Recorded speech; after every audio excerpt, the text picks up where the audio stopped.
se tiennent à la veille de la célébration de la Journée internationale de la femme, le 8 mars, sur le thème « Autonomisation des femmes, autonomisation de l'humanité, imaginez ». Le CREFAC a imaginé et produit une étude qui fera date et qui va donner plus de sens aux mots galvaudés et souvent teintés de condescendance ou de mépris ménagère, femme au foyer.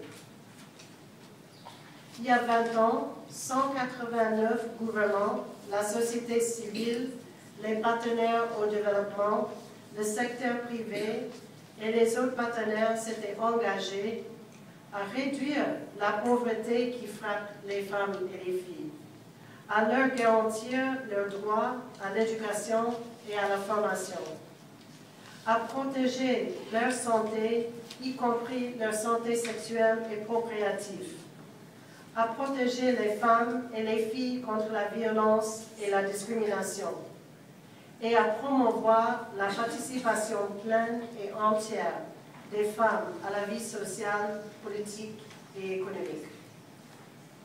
20 ans après l'adoption de la déclaration et le programme d'action de Beijing, il est important de voir le chemin parcouru.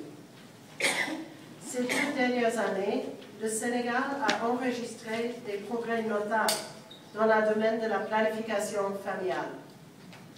20% des femmes en Union utilisent les méthodes de contraceptifs modernes, selon l'UDS continu de 2014, contre seulement 12% il y a 2 ans. Mais 64% de femmes ne peuvent exercer le droit de jouir de la contraception alors elles le désirent. Bien que la santé maternelle se soit améliorée, chaque 4 heures au Sénégal, une femme perd la vie en donnant la vie. Les femmes sénégalaises accèdent de plus en plus aux instances de décision politique grâce à la loi sur la parité. Mais leur représentativité ne reflète pas encore leur poids démographique, soit de 51% de la population. L'éducation des filles est en progression.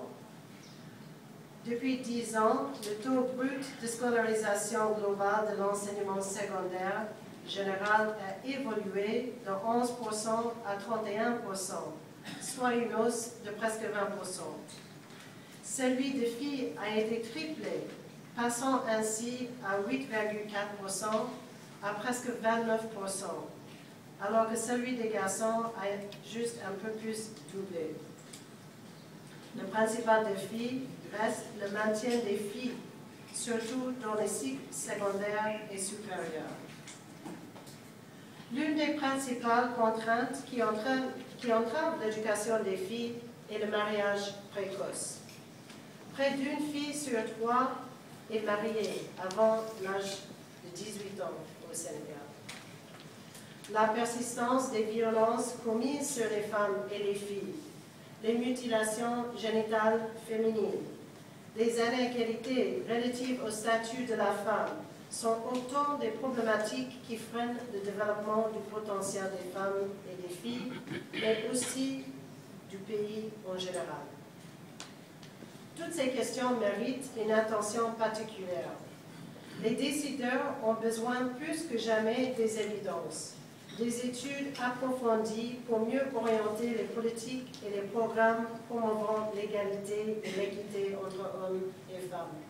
Ne devrions-nous pas revoir la contribution réelle des femmes à la création de richesses au Sénégal, en appréhendant mieux la dimension genre?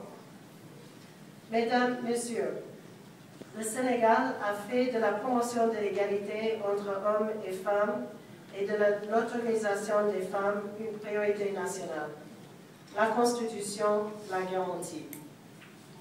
La stratégie nationale de l'égalité et l'équité du genre, SNEG, opérationnalise cette volonté politique et tente de l'intégrer dans les plans de développement.